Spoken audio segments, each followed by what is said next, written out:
This is sort of like a index or the summary of what we're gonna trying to cover on today's JWebbinar. I wanna focus this on the latest functionality of WebPSF.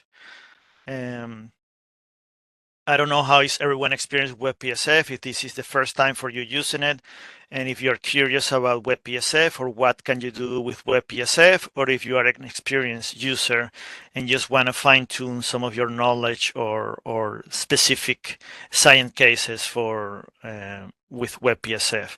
But in any case, some of the main functionalities that we have added in the past few years, a couple of years since launch, are related to products that we get from Inflight information, either the optical performance of the telescope, which is via phase maps or OPDs, and I'll talk about that in a second and why that is important, but also things that are related to the instruments itself. If you remember, WebPSF is an optics package. It's not necessarily a ray tracing or very sophisticated, but we do try to make an effort of including a lot of physics and a lot of the things that we have learned about the instruments and the telescope in flight. So we have been able to replace some of the ground-based data that we have with in-flight information, and that allows us to create very accurate PSF that will most likely work with most of the science cases. However, this is an effort that is still ongoing, and we do rely a lot on the user, on the WebPSF community, people like you, the users, on what are the things that we should improve, what are your comments, and what are the specifics that you're working on. I mentioned the first phrases. This is clear, likely you are here because you know already what WebPSF is, but I wanted to mention that it's not only simulating PSF for JWST, it also has the capability of simulating PSF for the Raman Space Telescope. That's an ongoing effort, clearly, and we are in the same track as with WebPSF to make sure that we update with the most relevant information that comes either from testing or in flight once we launch for the Raman Grace telescope. However, WebPSF, it does have all the necessary hooks to work with next generation of telescopes. So it's going to stick around for some time. As I mentioned, WebPSF is constantly adding improvements. And I want to focus this presentation on some of the products that we have used lately. Like the phase maps will give you a good sense of the optical performance of the telescope. Detector effects. We have a lot of convenient functions that allows you to do trending of the PSF, comparing PSF. So we're going to sort of like touch a little bit of a lot of different things. But ultimately, WebPSF needs its community to improve. So we are very open to and welcome your suggestions and contributions. In particular, what are the science cases that you're trying to solve with WebPSF? Maybe these are things that you can either reach out to me through the help desk or to the WebPSF team. You can open an issue on GitHub. There are many ways in which you can contact us to let us know what do you need from WebPSF to tackle your science cases. Because likely some of these science cases are also relevant to other users. So that's the best way for us to make sure that WebPSF reach out to the larger community. There is a mailing list. I don't know if you are all familiar with that, but if you didn't know, you can go to that link that you have there and you join our mailing list. This is so don't worry, you won't get mails every week or every couple of days. So these are just with very important announcement, new release, etc. So it is a good way to stay on the loop on the latest of WebPSF. For today's webinar, we're going to be using the latest version, 1.3. It Currently is really the developed branch of that version of 1.3, because as we keep improving and changing things, some packages outside WebPSF, let's say AstroPi or other packages, they also keep adapting and making changes. So we also need to adjust WebPSF accordingly so we can keep up with how values are being handling and how arrays are handling. So I always recommend we have our stable version at 1.3, but if you find that something that should be working, because you saw that on the example on the notebooks, it doesn't work for you, make sure that you install your developed version from WebPSF, because likely sometimes there are differences between other packages outside WebPSF and WebPSF.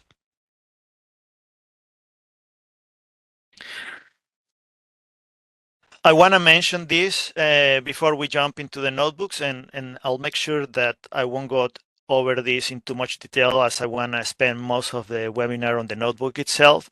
But I do want to mention that some of the main contributions that we have now in WebPSF for additions is that we have access to the phase maps of the telescope. These phase maps, or OPD, optical path difference files, are accessible publicly on the MAST portal. So you can always log in there and you'll have access to these.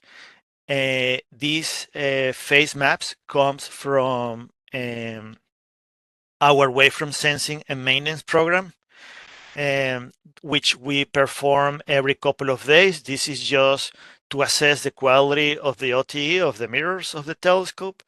And from that program, from that maintenance program, we collect a set of weak lens images that allows us to perform some phase retrieval with some focus diversity. So we retrieve the phase maps of the telescope, like I say, the optical quality of the telescope. So you have all those files, basically one file every couple of days, that allows us to see how the telescope is doing. And if needed, at some point, we perform corrections to keep the alignment of the telescope. And this is going to be important. So on the right side, you don't have to see all the details, but likely you see the phase maps, you see the James Webb pupil, and you see some differences there. Sometimes the telescope, especially early in commissioning, as we were cooling down still, you see some changes on the mirrors. They look huge here because of the scaling, but these are overall very small changes that I'll show you in a second, that produce very small changes on the observed PSF. And this happen very occasionally. We'll see that in the past few months, the telescope has been very stable. We haven't had many big changes of the OT, but when we do have that, we just perform a very simple operation that we realign very tiny fractions of movements of the telescope, just to make sure, of the mirrors, to make sure that we are back into the optimal PSF. This is important, especially for people that are trying to combine observations at different times. It is not the same, let's say, that you have something early in commissioning when the telescope was still cooling down and we have some of these events, or observations that you just took recently where the telescope was very stable. Now note that even if we have some of these events where we need to realign very small corrections, we need to apply very small corrections to a mirror, this happen on time scales of a couple of days tops. That means that the telescope, just for a fraction of time in the long term, it has a quality that is not it's optimal, but it's still way below the requirements, right? Remember that the requirements for the telescope is like 150 nanometers, and worst case scenario, when we have some of these events, we could be in between 70 to 80 nanometers, so halfway through the requirements. Still a perfect and very nice PSF, but it may be important depending on the sign cases that you're working. But this is exactly what we're going to be testing and simulating today. I just want to show you, because I won't spend much time on this on the notebook, but there is the ability to perform long time scales trending of the optical performance of the telescope. You see that on the left side when I'm showing you the wavefront error of the telescope. So these are the OPDs that I showed you before, basically the RMS of those OPDs. And you see that in general, we are very stable except for the beginning of 2022, which is the end of commissioning. The telescope was still cooling down. But after that, it's been very stable with a few jumps on the wavefront error that we were able to promptly correct. Now, those changes doesn't always translate to big changes on what you observe on the PSF. Just in a very specific cases, we have seen changes, but let's say that a metrics like the circle energy fraction on the PSF, you see very small variations. But we're always in the lookout for changes on the OTE based on the wavefront error, based on what we observe on the PSF, and then we are always ready to jump in and make corrections if needed. In many cases, these small variations don't really affect the observed PSF, especially at longer wavelength. This is just an encircle energy fraction at 2 microns, and you see variations are less than maybe 1%. And when those variations on the encircle energy it's larger than that, that's when we start considering applying corrections. Like I say, this only takes in between 1 to 2 days, so we're always fast to react to any changes of the OT. I just want to say that in the past few months, the OT has been very stable. Very small variations on things that you can measure from the observed PSF and circle energy, full width. These are the things that you likely care when you're looking at your observations. So since April, we have been, the OT has been behaving very nicely.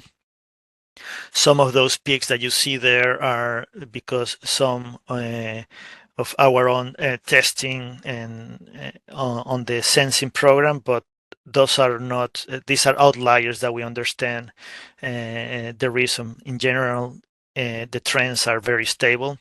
We do have some performance memos that we release every often to talk about the cycle 1, cycle 2 performance. So we are about to release another one.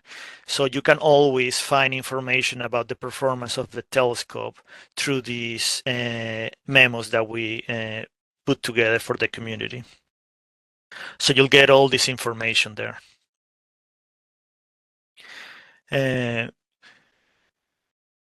Why I mention all this? Because let's say that you have a program, and we'll tackle some of these later on the notebook. Let's say that in a particular case, you have a program like this, and this program span a wide range of dates, and you're doing some PSF subtraction. You're trying to get positions of stars.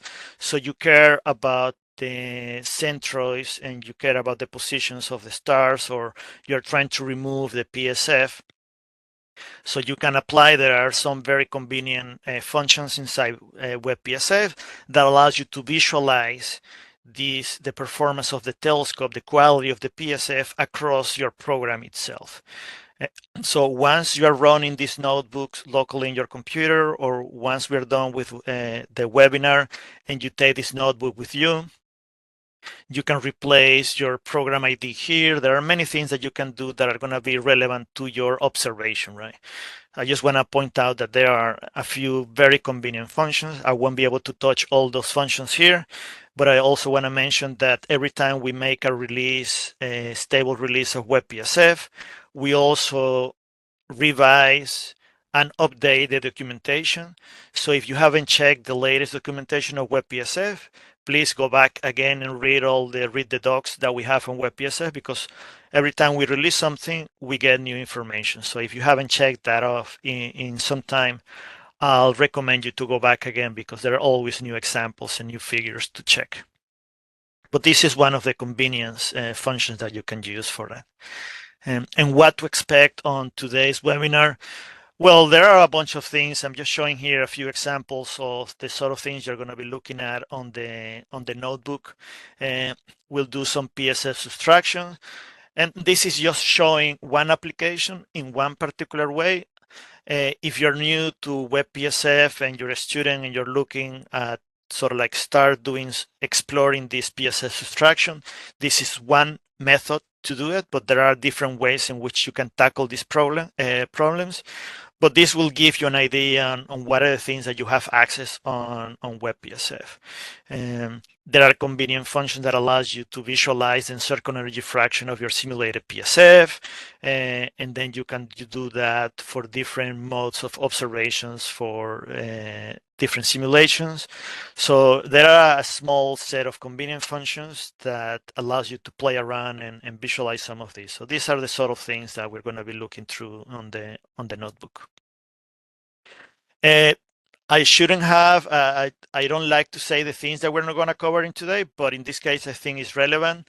If you are interested, for instance, on fitting saturated PSF or large case PSF, these are things that WebbPSF can do, or that it has all the hooks to do it. But for the sake of time, I'm not going to cover this in particular in this notebook, but please reach out to me via the help desk, via email, via Slack, GitHub, because I do have examples and notebooks and how to do this, because this is still a work in progress. So you see here in this example, I have a saturated PSF that you can see because of the white core on the Y center on the core of this PSF to the left.